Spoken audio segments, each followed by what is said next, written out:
Istanbul, Turkey. Well, increasingly we are living in a world of interconnected one. And connectivity is what all people, all governments are pursuing.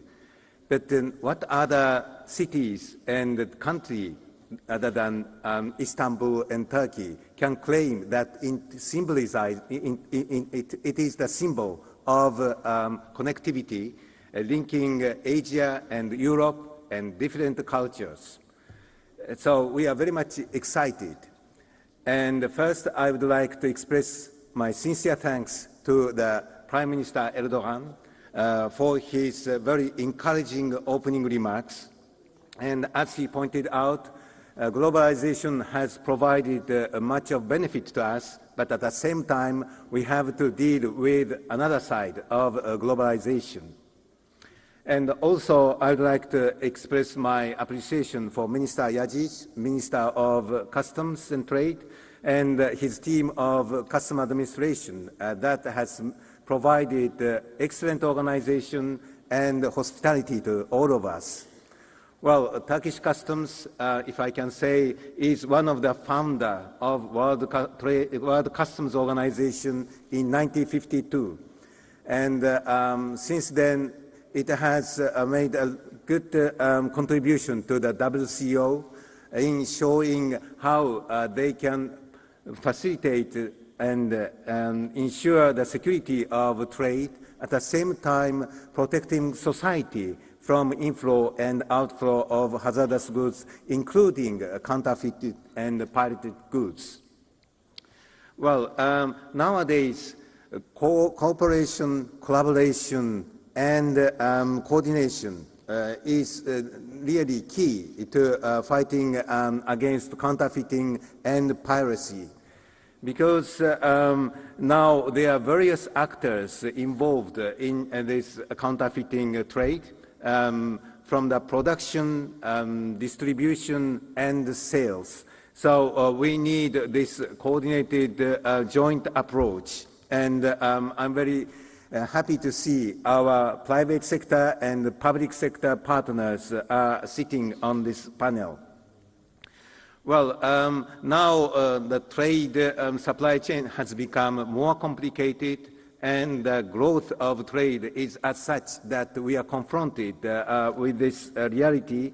And what we try to do is to bring a greater transparency in the trade supply chain and for every trade transaction. And also, at the same time, we try to simplify, harmonize, but also strengthen our regulations and procedures so that trade can ensure compliance. And this is a very important tool so that with managing risks at borders, we can identify high-risk goods and try to dismantle this illicit trade. That is what we are trying. Of course, organized crime networks are deeply involved and especially making huge profit from this illicit trade. But the actual size and scale of this counterfeiting and piracy is really difficult, hard to actually quantify. And this is only part of the problem.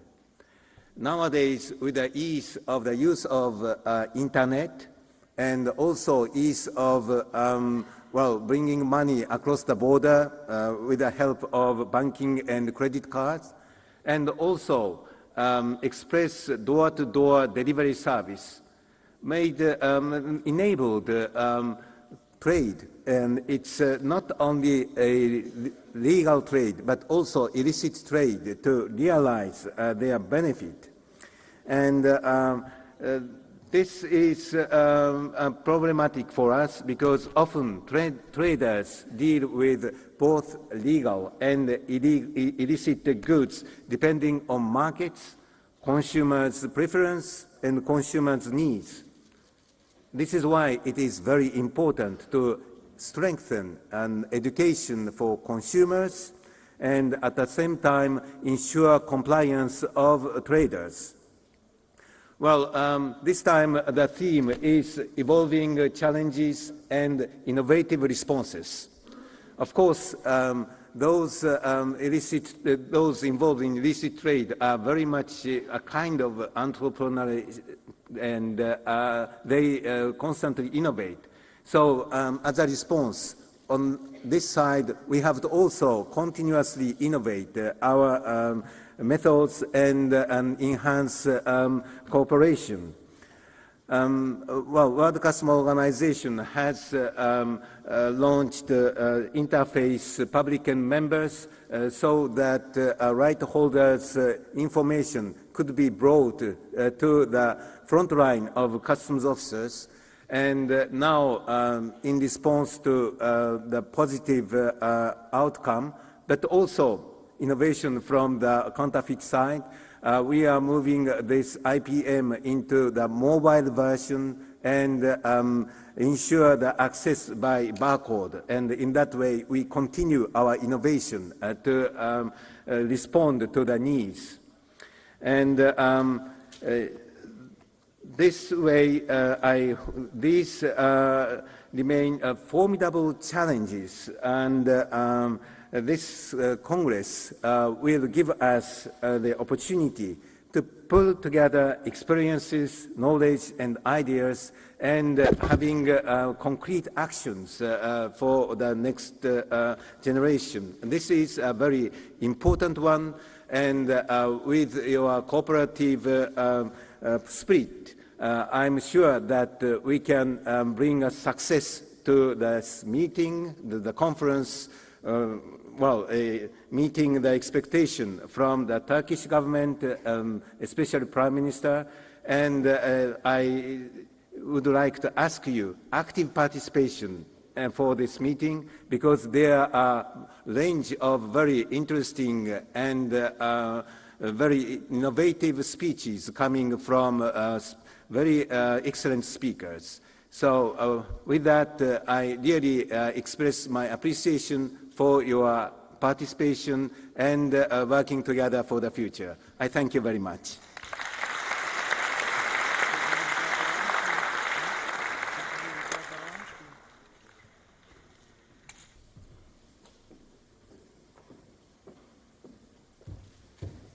So now I invite Director General of WIPO, Dr. Francis Gurry. Thank you very much, Secretary General. Your Excellency, the Minister for Customs and Trade, Minister Hayati Yasici,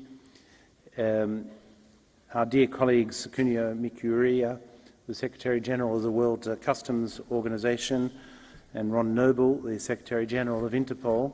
Ladies and gentlemen, it's really a great pleasure for me and a privilege to be here on behalf of the World Intellectual Property Organization in this wonderful city of Istanbul on this beautiful day for this 7th Global Congress on combating counterfeiting and piracy. I would like to extend our special gratitude to His Excellency, the Prime Minister, for having taken time from his exceptionally busy schedule to be with us this morning and to transmit a very important message of the importance that Turkey attaches to a trusted and reliable market framework, and one in which intellectual property is, of course, an exceptionally important part. Intellectual property is, as you all are aware, exceptionally important in that trusted and reliable market framework because it provides the basis for market order, enabling enterprises to distinguish themselves and their products from each other in increasingly distributed, globalized markets. It's also, of course, the means of translating knowledge into commercial assets and ideas into creative works through the incentive that it provides for the encouragement of investment in research and development. And it provides, of course, the framework in which intellectual assets can be traded. And we are, of course, in an environment in which all of those functions are increasingly important, and they're increasingly important because knowledge is a larger and larger component in production. Annual expenditure in research and development around the world has risen to about 1.5 trillion United States dollars each year. And intellectual property is, of course, the means of securing a competitive advantage, the means by which the competitive advantage of that investment in the creation of new knowledge, or that investment in the distinction of one's products and services is protected.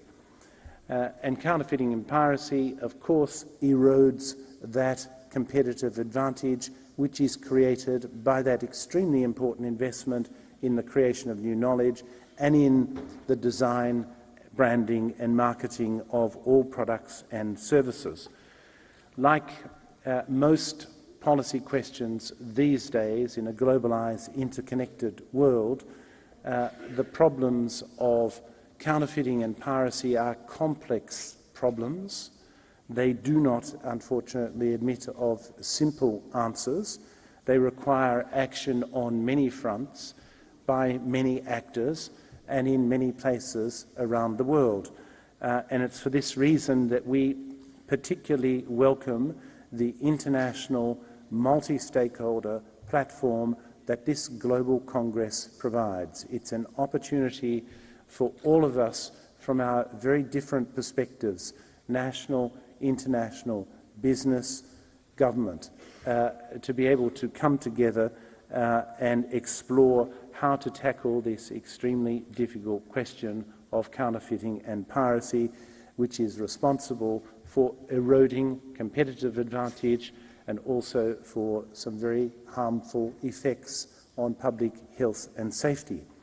There are many elements, of course, to a satisfactory response to such a complex problem. There is the institutional framework, and we're very pleased, of course, to be able to cooperate with customs, with police, indispensable elements of that institutional framework, as well as the judiciary and the whole legal framework. There is the development of intelligent business models that arbitrate between, on the one hand, creating demand and, on the other hand, satisfying demand in a globalized world. I was reading last night, looking up last night, the expenditure on advertising around the world. And it's expected that expenditure on advertising around the world in 2013 will rise to $517 billion this year, 2013.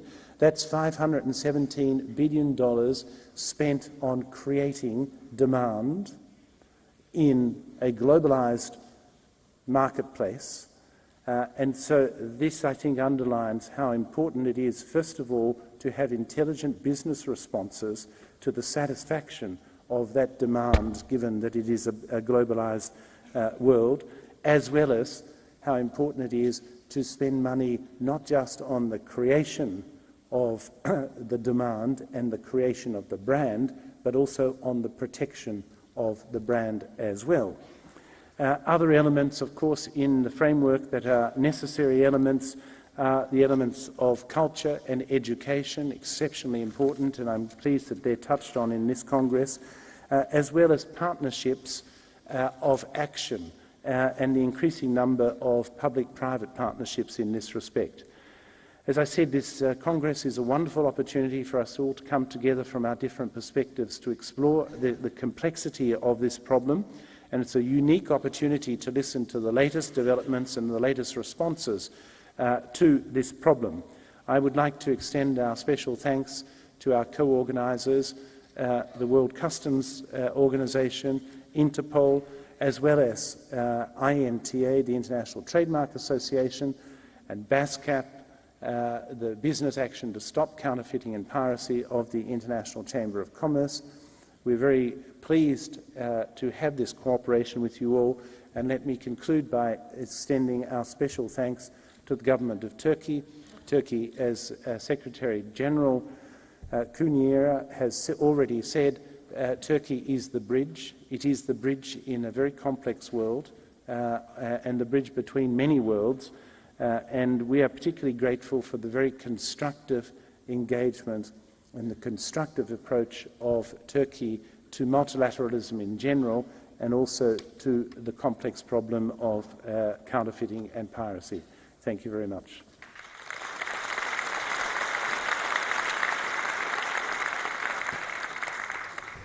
Thank you, Dr. Francis Gurry. Now, with the time constraint, I understand I'd like to invite Mr. Rifat, President of TOBB, and well, after perhaps it's good to alternate public.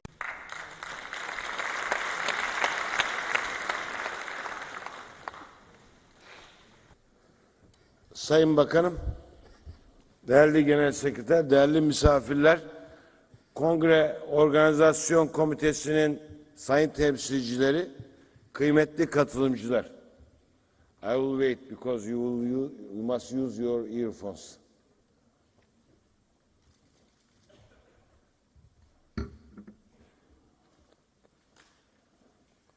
Is it okay? Sayın Bakanım, değerli Genel Sekreter, değerli katılımcılar, Kongre Organizasyon Komitesi'nin sayın temsilcileri, kıymetli katılımcılar, değerli basın mensupları. Bu önemli konferansta özel sektör partneri olarak yer almaktan duyduğum memnuniyeti bir kez daha vurgulayarak sizleri Türk iş dünyası adına saygıyla selamlıyorum. Değerli katılımcılar, Türk iş dünyası küresel ekonomiye hızlı bir bütünleşme sürecinin başladığı 1980'lerden bu yana büyük bir değişim kaydetti. 1980'de Türkiye'nin küresel dış ticaret hacmi içindeki payı 3 idi. Bugün bu oran 8'e ulaşmıştır. 30 yıl önce küresel üretim hacmi içindeki payımız 5 iken bugün %1'in üzerine çıkmış durumdayız. Şimdi bu başarılarımızın verdiği özgüvenle ve ülke olarak yakaladığımız iktisadi ve siyasi istikrar ortamının sağladığı fırsatla daha büyük hedeflere odaklandık. Cumhuriyetimizin 100. yılında, yani 10 yıl sonra 2023'te 500 milyar dolar ihracat hacmine ulaşarak küresel ticaret hacmi içindeki payımızı %1,5'a çıkarmayı, dünyanın en büyük 500 şirket içinde en az 10 küresel Türk şirketinin yer alması ve en az 3 sektörde de dünyada lider olmayı ve dünyada da tanınan 10 markayı üretmeyi hedefliyoruz. Ve biliyoruz, bunlar için yenilikçi ve gelişmiş bir sanayiye, teknoloji odaklı ve üretken bir toplum olmaya ihtiyacımız var. Bunun da ön koşulu, olmazsa olmazı kuvvetli bir fikri mülkiyet rejimine sahip olmaktır. Bunun bilincinde olan Türk firmaları fikri varlıklarına büyük yatırım yapmaya başlamışlardır. Ama daha gidecek çok yolumuz var. Zira orta gelirli ülkeler sınıfından yüksek gelirli ülkeler sınıfına geçmeyi başarmak için fikri mülkiyet haklarının daha da önem kazandığını görüyoruz. Bizim kültürümüzde bir söz var. Farklı, inovatif düşünen kişiye eskiden büyüklerimiz icat çıkarma derdi. Türkiye Odalar ve Borsa Birliği olarak bu anlayışı değiştirmeye çalıştık ve kamuoyunun bu değişimi benimsemesini sağladık. Şimdi bu sayede hemen herkes gençlerimiz icat çıkarsın demeye başladı. Biz de gençlerimizi bunun için yüreklendiriyoruz. Eğitim sistemimizin buna göre yeniden şekillendirilmesi için çalışıyoruz. Bu çerçevede artık üniversitelerimizde inkübasyon merkezleri, yeni buluşu olan girişimcileri destekleyici mekanizmalar devreye girmiştir. Artık staj sırasında öğrencilerimiz patent ve lisans alan projeler geliştirmektedir. Değerli katılımcılar, biz Türk iş dünyası olarak 2023 hedeflerimize kilitlendik. Yeni girişimci adaylarımızı, gençlerimizi de bu bilinçle yetiştiriyoruz. Bu noktada artık sahtecilik ve korsan bizim kabul edebileceğimiz bir iş yapma yöntemi değildir. Taklit ve korsan kul hakkıdır. Allah karşıma kul hakkıyla gelmeyin diyor. Sahtecilik, kaçakçılık ve korsanlık gibi her türlü yasal dışı yöntem oyun kurallarına göre oynanan, kanuni ve ahlaki tüm sorumluluklarını yerine getiren dürüst iş dünyası temsilcilerine karşı haksız rekabete yol açmaktadır. Biz bunu kabul edemeyiz.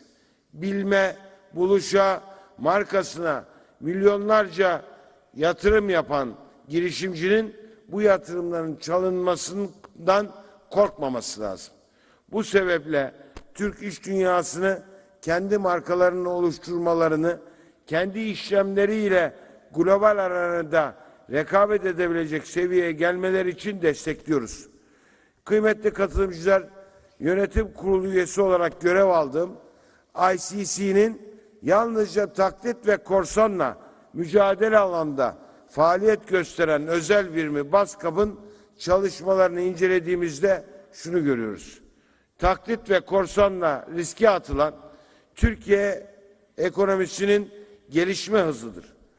Riske atılan vatandaşın sağlığı, devletimizin kasasına girecek olan vergi geliridir. Ayrıca yine aynı sebeple yılda 135 bin istihdam kaybedilmektedir.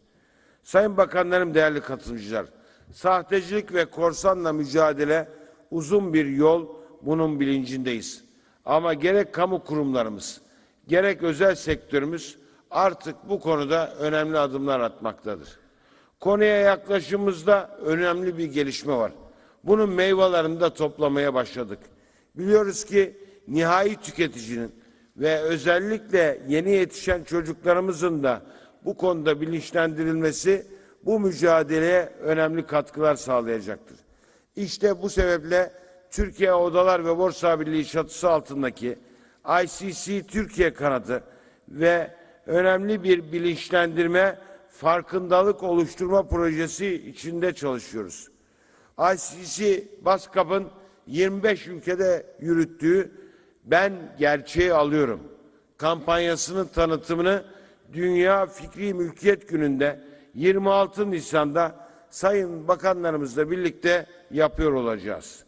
Bu çerçevede Kültür ve Turizm Bakanlığı'nın büyük desteği, özellikle Gümrük ve Ticaret Bakanımızın büyük desteği, Emniyet Genel Müdürlüğümüzün katkılarıyla yürüttüğümüz bu çalışma, taklit ve korsanı işin gerek fikri gerekse sanayi hakları boyutunu aynı anda ele alan, arkasında hem kamu hem özel sektör desteği olan benzersiz bir çalışma.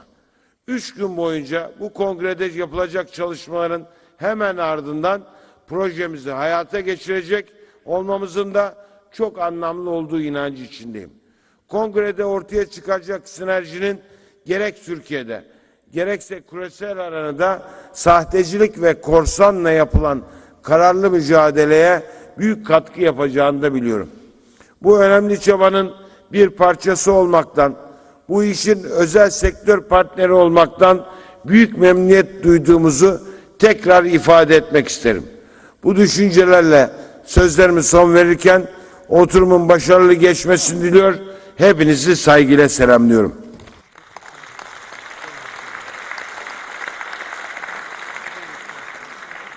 Yalnız bu çerçevede Sayın Başkan'dan, Sayın Bakanım'dan bir müsaade almak istiyorum. Yine Katar'da ICC ve WCF'in hem yönetim kurulu hem genel kurulları çerçevesinde orada bulunacağımdan oraya gitmek için müsaadelerinizi rica ediyorum. Well, thank you very much. Now I'd like to invite Secretary General Ronald of INTERPOL. Thank you for your patience.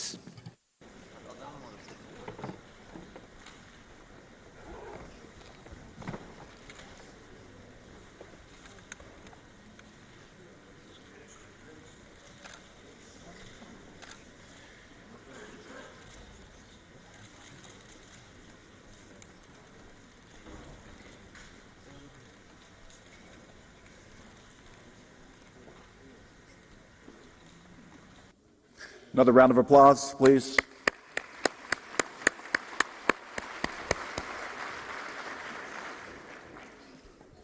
Mr. Minister, dear colleagues, ladies and gentlemen, I would like to first thank you, Mr. Minister, and all the Turkish authorities for your hospitality and warm welcome.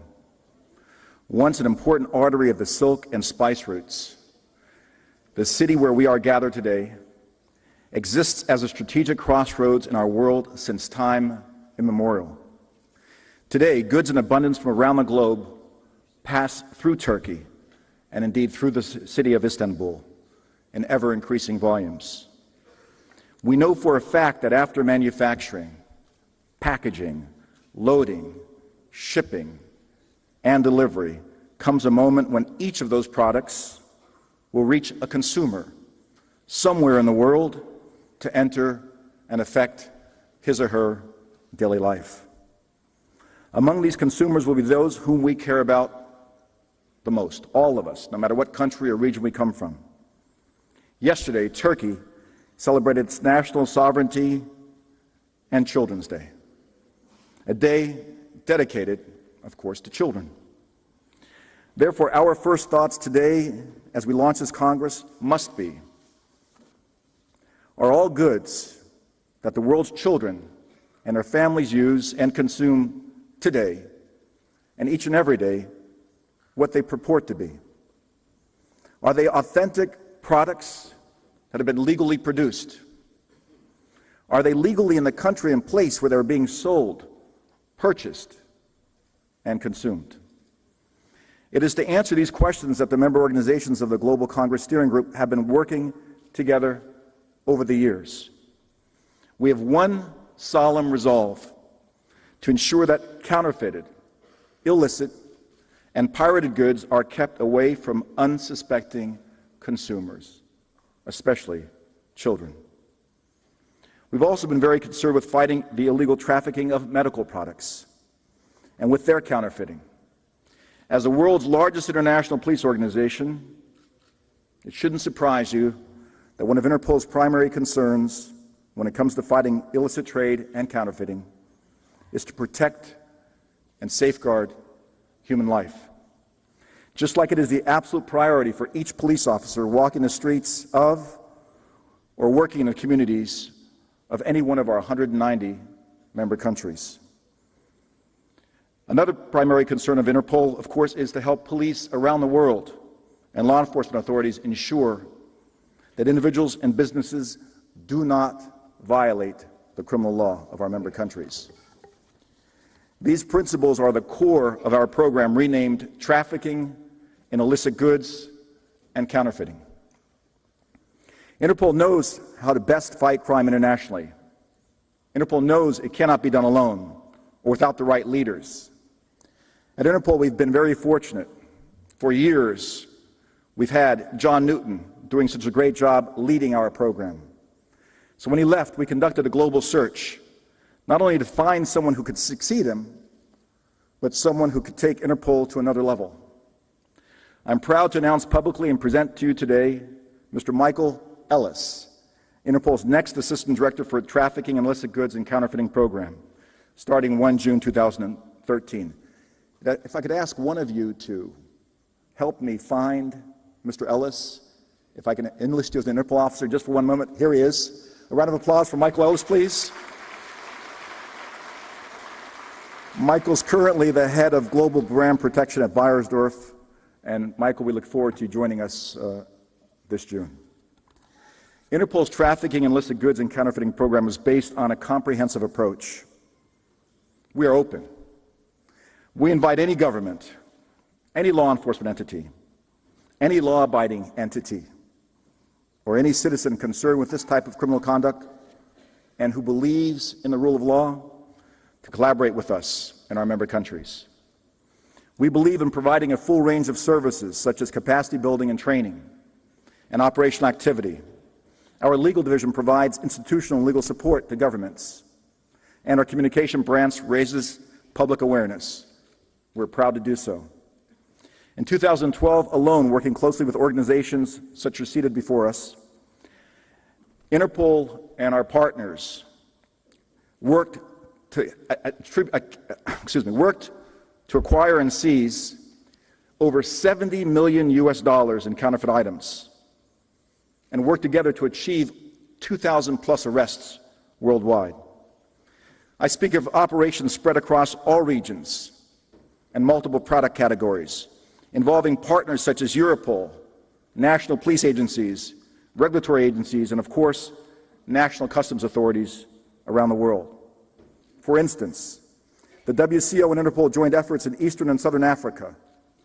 This collaboration led to the seizure of more than 32 million sticks of cigarettes, 134 tons of raw tobacco, and more than 2,800 liters of alcohol. As Secretary General of Interpol, I want my organization and all of our member countries to fight organized crime and even terrorists' involvement in the trafficking of illicit goods or of the counterfeiting of lawful goods. This is not an easy or inexpensive fight for Interpol or for our member countries. Operations last year revealed increasingly elaborate efforts by criminals to avoid detection. While items are smuggled via one route, the counterfeit materials are sent separately to be used later to mark or brand these products that have been assembled. In other cases, criminals have hijacked legitimate components and products from their intended use or destination. Take, for example, acetate tow, an essential element in the manufacturing of cigarette filters. In January of this year, authorities in China raided an underground illicit filter production site and seized some bales of acetate tow to begin with. Based on leads from that small seizure, subsequent raids in China led to the seizure by law enforcement of more than 40 tons of acetate tow. 40 tons of acetate tow. Now, what happens when these products reach the wrong hands? It assists in sustaining the production of counterfeit cigarettes. The finished products are then even more difficult to detect as illicit. Interpol thus aims to seek collaboration with the acetate tow industry to provide assistance in containing the illegal diversion of their products. If the trade in counterfeit tobacco products flourishes, then the collection of taxes and the enforcement of strict regulations become very difficult, if not impossible. Cheaper availability would not only slip more money into the wrong hands, it would also lead to an escalation in consumption of counterfeit cigarettes, especially by children, affecting public health, as experts suggest. The stakes are too high. It is a matter of public health and safety. On the other side of the spectrum is pharmaceutical crime. Most citizens around the world understand why it is important to fight the illicit trade in and the counterfeiting of medical products. Here, once again, we need the private sector's expertise, support, and collaboration. We've been successful in this arena as well. Just last month, 29 pharmaceutical companies agreed to support Interpol's efforts to fight illicit trade in and the counterfeiting of medical products. We call this effort the Pharmaceutical Industry Initiative to Combat Crime. Let me emphasize for you at this point that for us at Interpol, medical product counterfeiting and pharmaceutical crime will be treated differently from the way we treat IP crime. The consumption of medical products by consumers directly affects the health and well-being of citizens. The problem of organized crime's involvement in medical product counterfeiting and pharmaceutical crime has been well documented. It has become such an important area for us at Interpol that we've elevated its status internally and have promoted Ms. Aline Planson, who heads this program, to Assistant Director. Aline, I can see you. Could you stand up, please, and be recognized? Round of applause. Interpol works to ensure that countries' regulations, countries' laws are respected concerning the classification of generic and brand drugs. That drugs are not permitted as per a country's laws do not reach consumers. Among the key highlights of 2012 was Operation Pangea 5, which saw the support of 193 agencies from 100 Interpol member countries around the world, aimed at raising awareness on dangers of purchasing illicit medicines online and at disrupting organized crime rings trafficking online. Pangea 5 led to the shutdown of more than 18,000 600 websites, and the removal of over 35,000 misleading or fraudulent advertisements. The removal of illicit medicines seized amounted to over 4 million units, valued at $14.4 million. Ladies and gentlemen, dear colleagues, Interpol believes that public-private partnerships are essential to our collective interest in fighting illicit trafficking in goods and counterfeiting. Based on my experience as Interpol Secretary General over the last 12 years and having visited 164 of our member countries, with respect to public-private partnerships, the necessity for joint action is greater than ever before right now. Of course, we know that there are private sector companies without whose expertise and cooperation we could not fight the trafficking of illicit goods and counterfeiting in their industry. What about their financial support? I must take into account, as Secretary General of Interpol, the limited capacities of the majority of governments to increase their financial contributions to our organization, despite increased trafficking or counterfeiting. At the same time, the private sector, deeply affected by these criminal activities, is ready to help finance our global fight. Based on our experience in combating illicit trade, we established a program of action. We were in a position to examine the possibilities of private sector contributions on a solid and transparent basis. These contributions should be used in order to support the implementation or expansion of our own programs and projects in the framework of a pre-existing strategy to combat illicit trafficking and counterfeiting. These contributions don't give the right, any right, to the donor or donors to interfere with the way Interpol works or to interfere with our independence and our neutrality.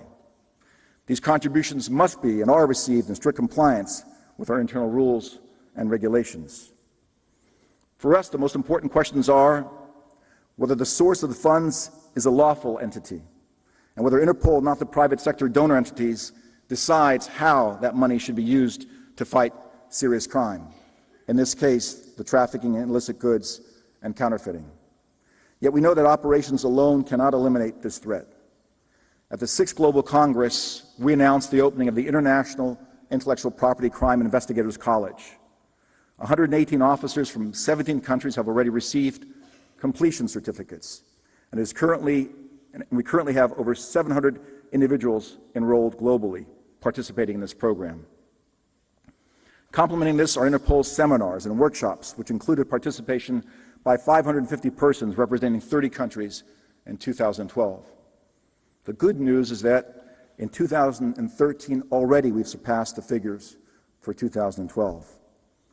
But no matter how well trained, we cannot have a police officer standing next to each and every single purchaser or consumer of goods. So we must rely on innovation. Global trade volumes tell us that 100% screening of merchandise by customs services worldwide is just impossible. Therefore, consumers must be empowered to join this global fight. This idea drove us to the next question. How could we help individuals check the items they want to purchase before they purchase them, to determine if the product is illicit, counterfeit, or pirated? The answer comes from Interpol's history of empowering police officers around the world by giving them direct access to the right piece of information at the right time.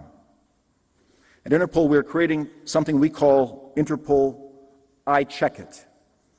Its aim is to allow consumers in the private sector to identify stolen, illicit, pirated, counterfeit goods that would have crossed their country's borders and reached markets near their homes. These will be identified by their prospective purchasers, and authorized law enforcement personnel will be alerted, while the information would remain only with its respective provider, determined as per each country's laws and the regulations guiding the relevant business. The idea is simple: allowing an average consumer to screen products against manufacturers or global databases on stolen, illicit, counterfeit, or pirated goods helps us all.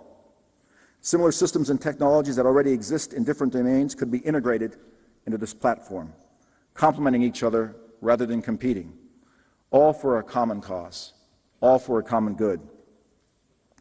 Interpol has had great success in developing tools and services for our member countries that have gone viral in their usage. Let me give you just one example. Back in 2003, there were only about 10,000 stolen passports and identity documents in our database.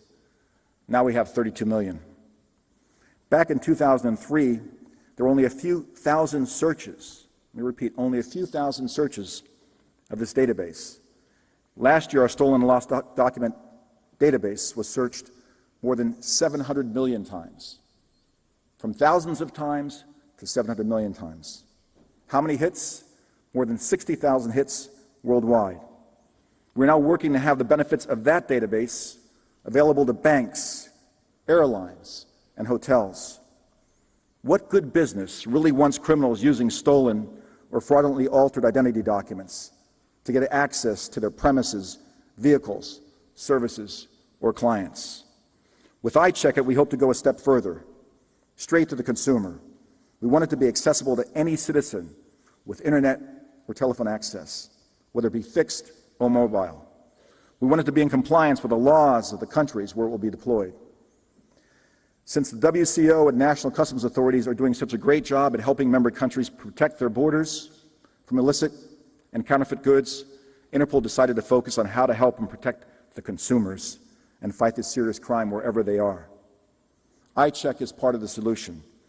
iCheckIt will provide consumers with the possibility to scan a product using latest communications technology, to verify whether the producer or manufacturer of it considers it authentic, and whether it is legally on the market and legally being sold where it's being scanned. The private sector can't give these assurances alone. It needs the support of national or intergovernmental organizations such as the WCO, WIPO, or Interpol, each working within our respective mandates. Interpol's iCheckIt will be extended over diverse product categories and encompass the integration of Interpol's existing databases on stolen motor vehicles, stolen and lost travel documents, and a planned database on luxury goods. Here we want to put in place the best technology as determined by the producer and manufacturer in question. The horizon looks promising. Interpol's platform will be compatible with the industry's systems such as PharmaSecure, a leader in drug authentication technologies and software verification systems, and Codentify, the authentication solution provider of the tobacco industry. Another example, Interpol is already engaged in discussion with a Swatch group to help consumers directly check that their watches have not been reported lost or stolen. Interpol's iCheckIt platform will be compatible with as many platforms as possible. In closing, when private entities and the public sector collaborate, it is an opportunity to provide further safety to citizens. We expect to find new partners for various industries to support Interpol's efforts to fight trafficking in illicit goods and counterfeit products, so that Interpol can reinforce institutional links between public and private sectors in the field of law enforcement. Interpol's vision, governments, intergovernmental organizations, the private sector, working together with clear and transparent rules and parameters, working collectively and moving closer to a safer world. Thank you all very much.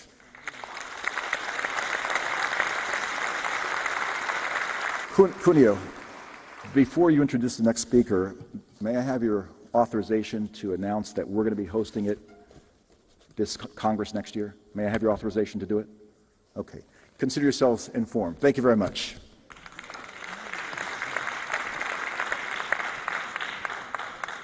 Well, thank you very much. Now, and thank you very much for your offer as well.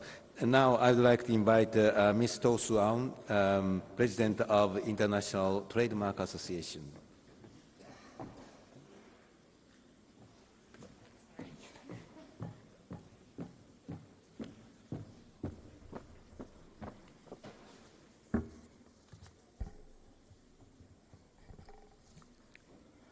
Honourable Minister, ladies and gentlemen, very happy to be in this really exciting city today. On behalf of the International Trademark Association, I want to thank Prime Minister Erdogan and Minister Yazdiki for their very inspiring speeches and their attendance at our very important event today. Also, I wish to congratulate our Turkish hosts on Republic Day and Children's Day yesterday. Additionally, I wish to thank Secretary General Mikuriya for the WCO's excellent leadership of the Global Congress Steering Group in organizing a very valuable and thought-provoking program that we will enjoy for the next few days. As a steering group partner, INTA sees tremendous value in working in a public-private partnership with WCO, WIPO, and INTERPOL.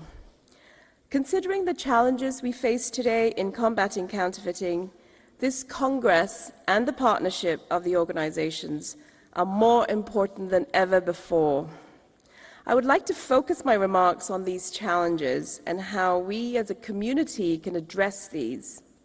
Before I go further, let me briefly introduce INTA to you.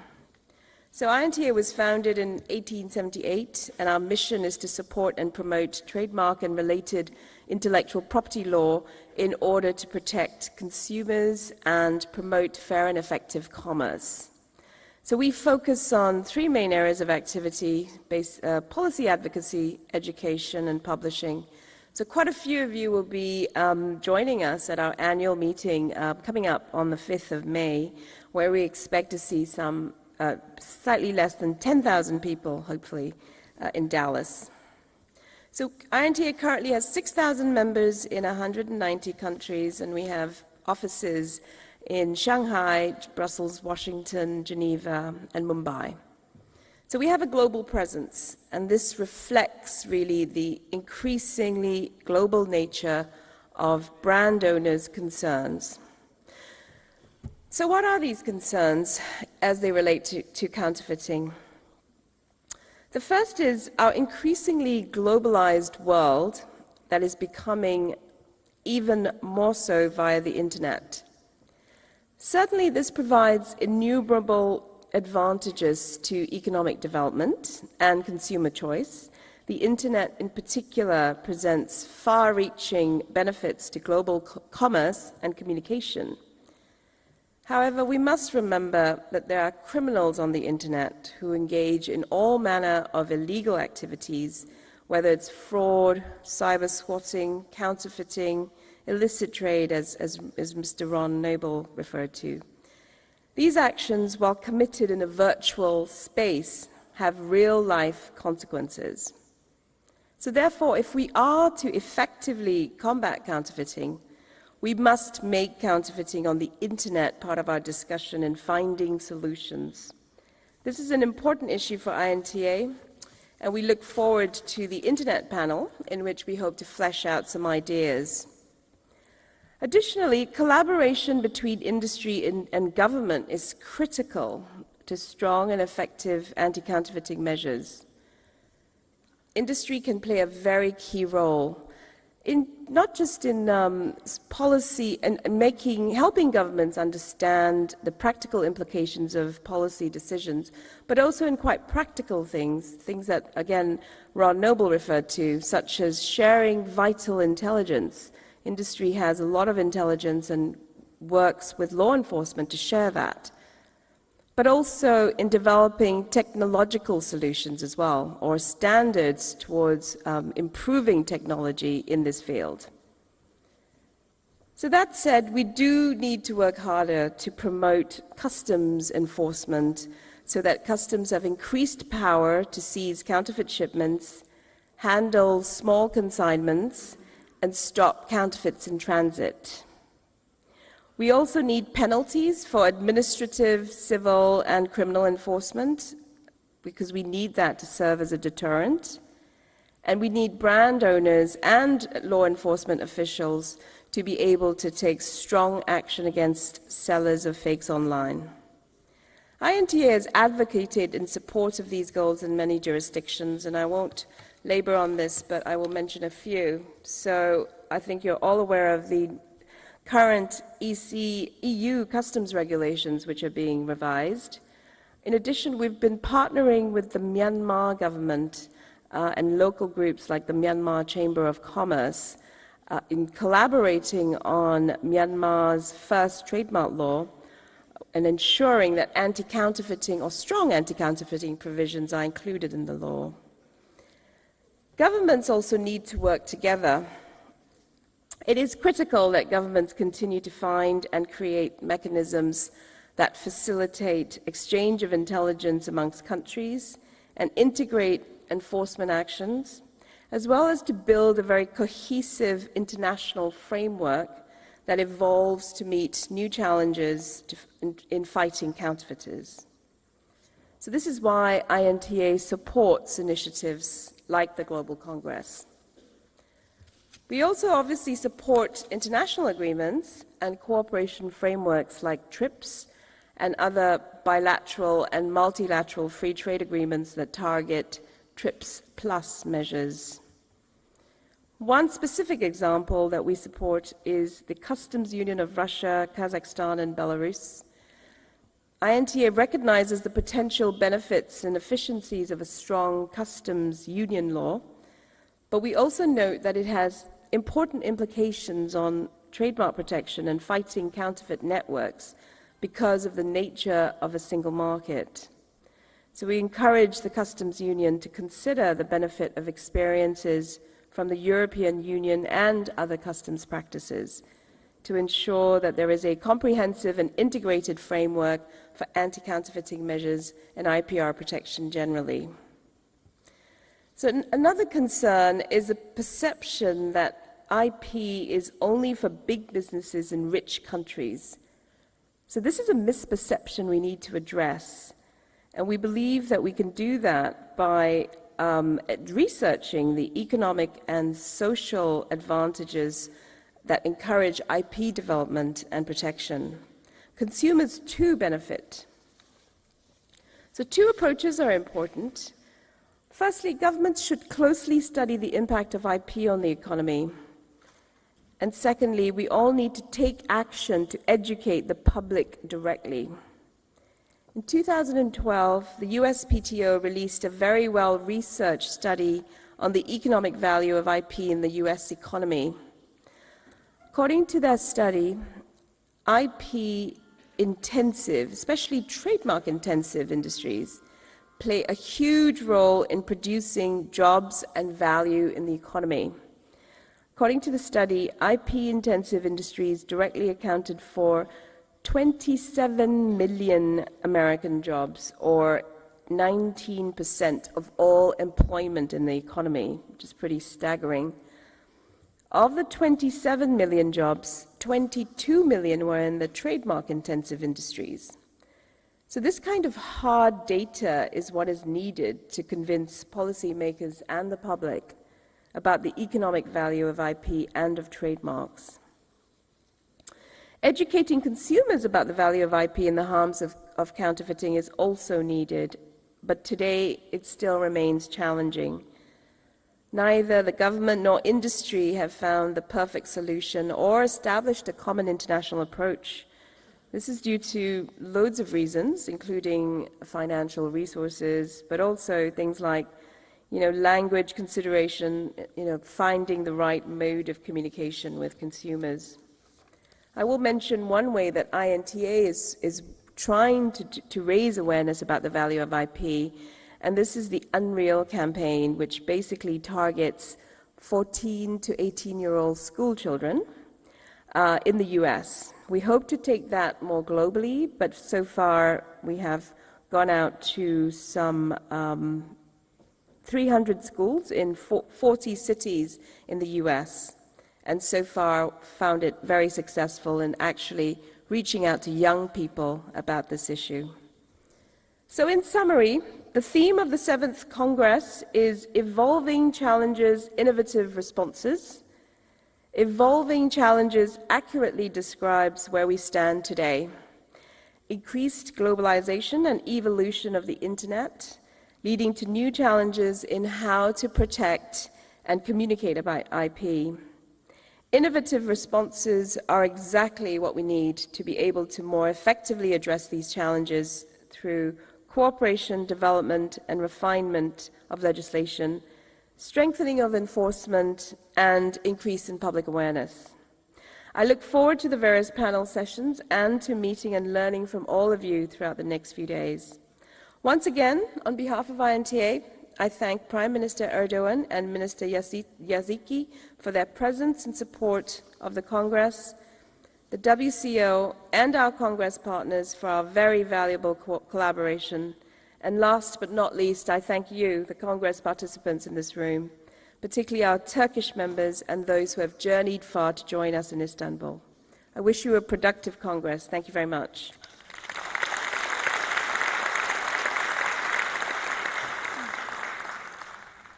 Thank you very much. Now I'd like to invite the next speaker, Madam Shelley Duggan, co-chair of International Chamber of Commerce Business Action to Stop Counterfeiting and Piracy.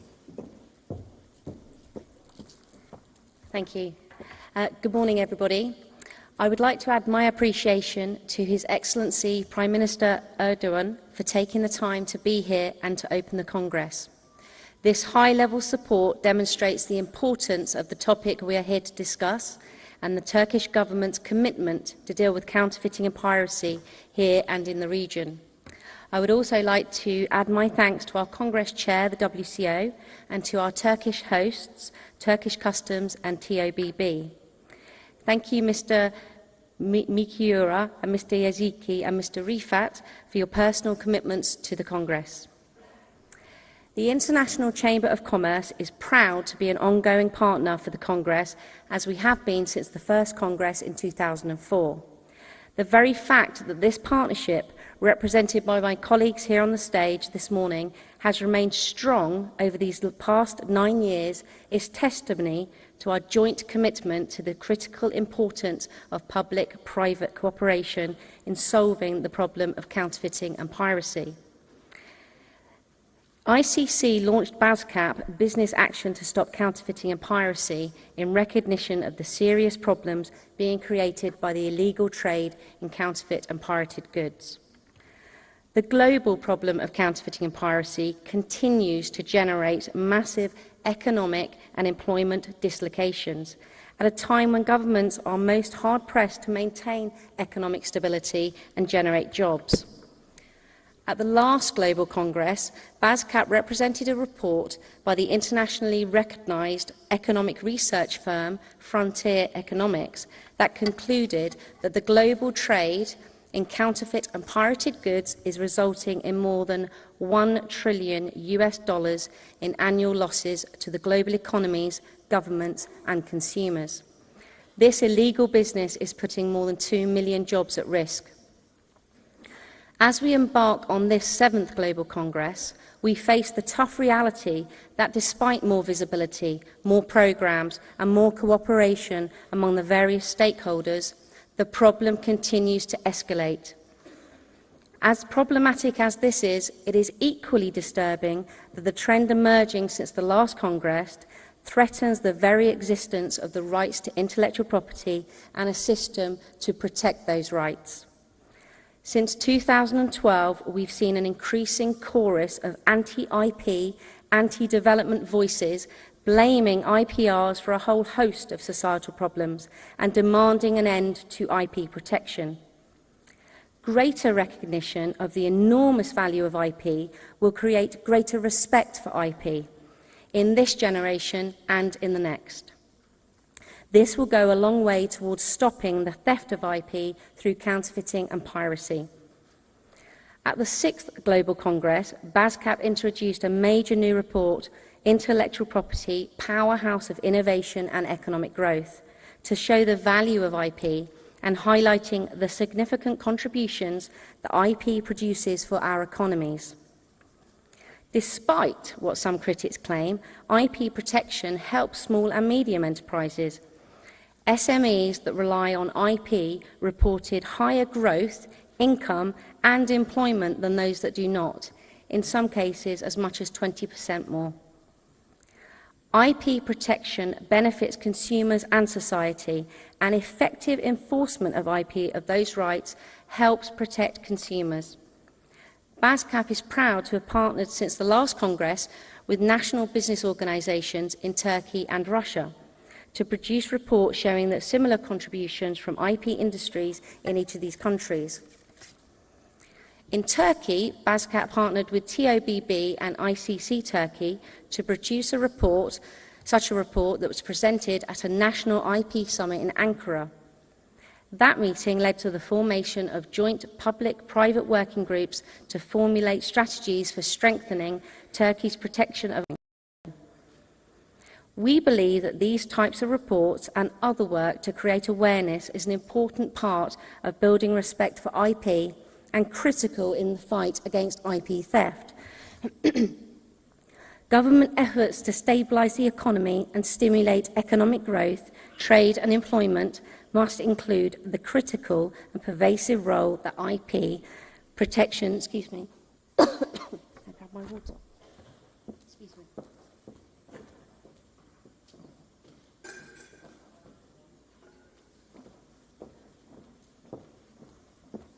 I knew I should have brought it with me. We believe that these types of reports and other works to create IP awareness is an important part of building respect for IP and critical in the fight against IP theft. Government efforts to stabilise the economy and stimulate economic growth, trade and employment must include the critical and pervasive role that intellectual property protection plays in driving innovation, development and jobs. Efforts to strengthen IP enforcement regimes should not be considered as costs, but investments that pay tangible dividends to economic development and society.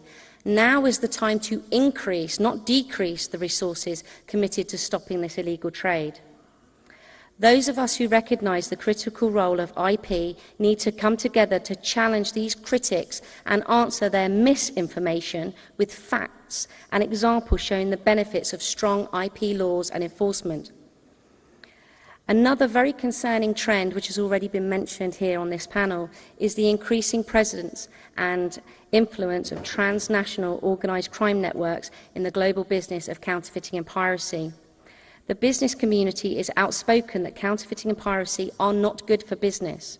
Now more than ever, governments must recognise that counterfeiting and piracy are not good for their countries, not good for society, not good for consumers and citizens, and not good for national development.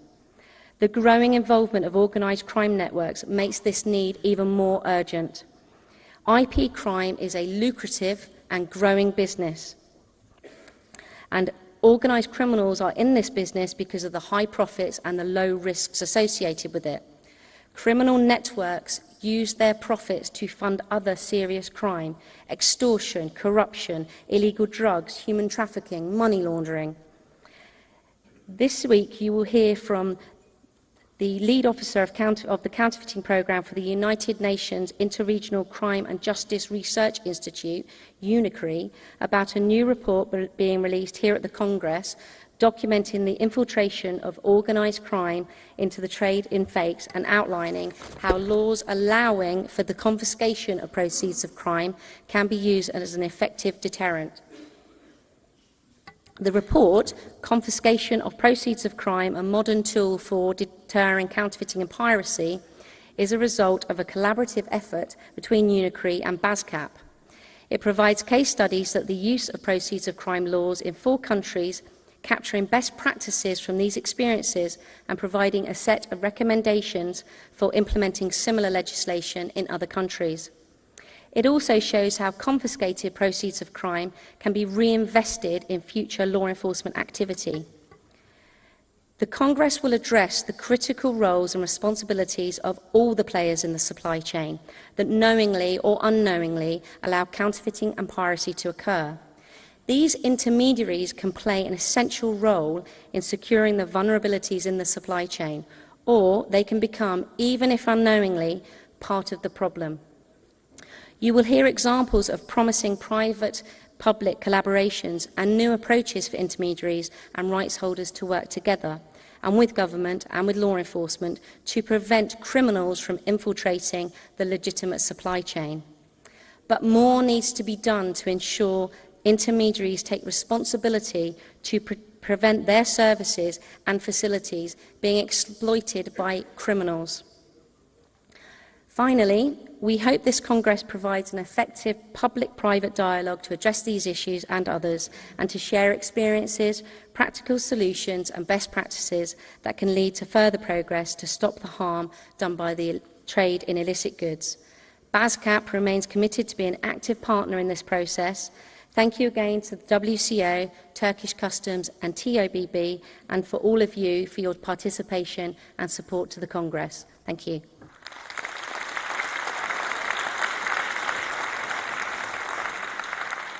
Thank you very much.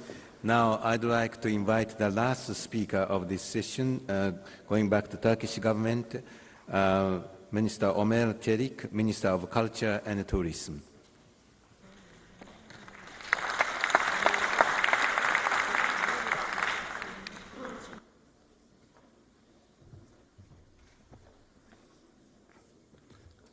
Sayın Bakanım, Bakan Yardımcım, Sayın Genel Sekreter, çok değerli misafirler, hepinizi saygı ve sevgiyle selamlıyorum.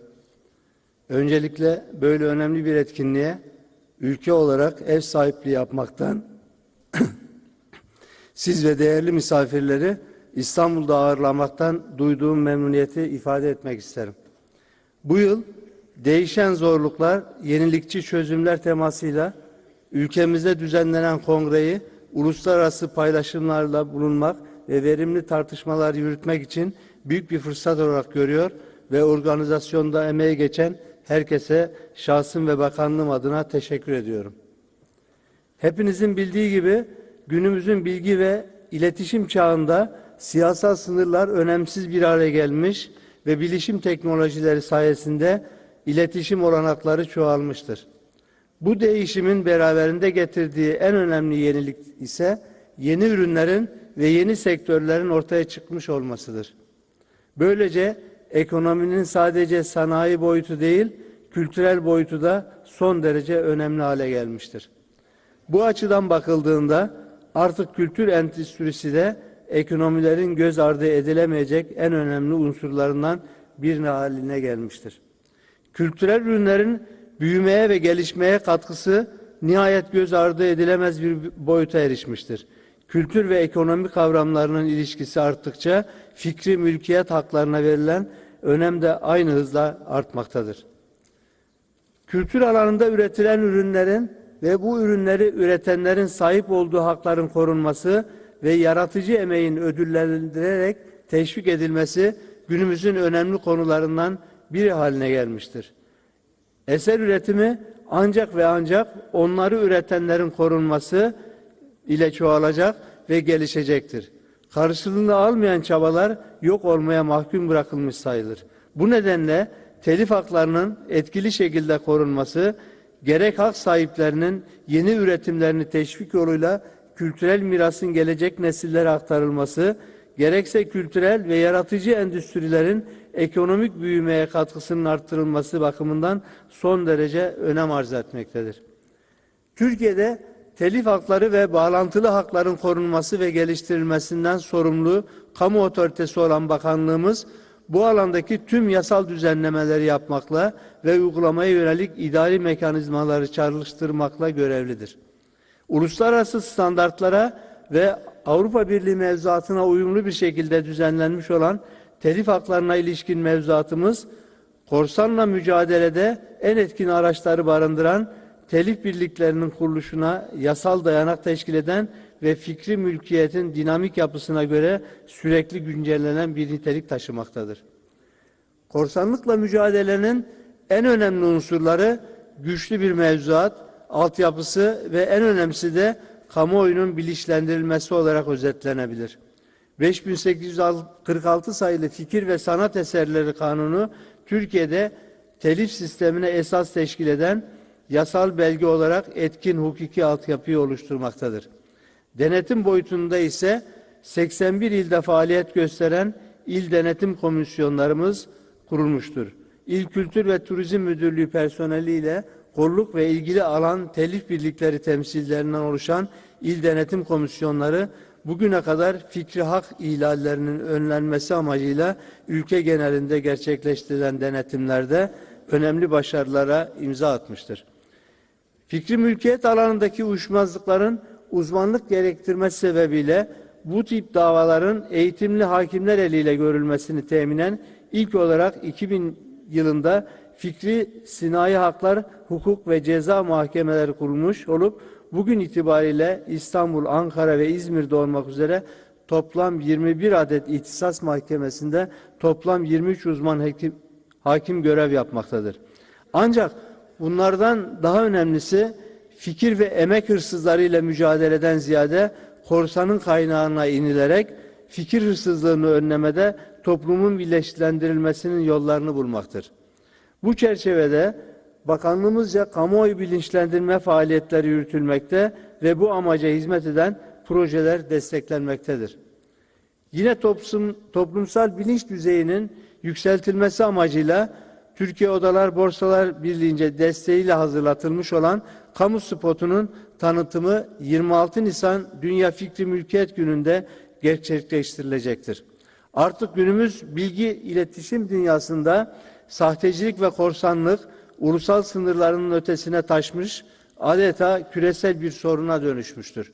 Ayrıca sadece hak sahiplerine ve eser üretimine değil, sağlığa, çevreye ve ekonomiye olan zararları da görünür hale gelmiştir.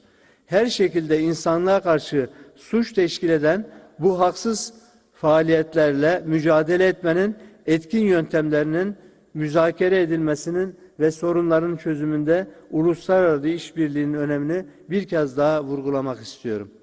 Son olarak fikri mülkiyet haklarının ve hak ihlalleriyle başa çıkma yollarının tartışılacağı, tüm dünyadan siz saygıdeğer katılımcıları bir araya getiren 7. Global Kongre'nin paydaşlar arasında diyaloğun geliştirileceği benzersiz bir paylaşım platformu olacağına inancımı tekrar ederken, tartışmaların tüm paydaşlar açısından faydalı olmasını temenni ediyorum. Kongre vesilesiyle yapılacak çalışmaların yanı sıra kıymetli yapıtlarıyla tarihin ihtişamını yansıtan dünyanın merkezindeki şehrimiz İstanbul'un eşsiz tarihi ve doğal güzelliklerini de keşfetmenizi diliyorum. Saygılar sunuyorum.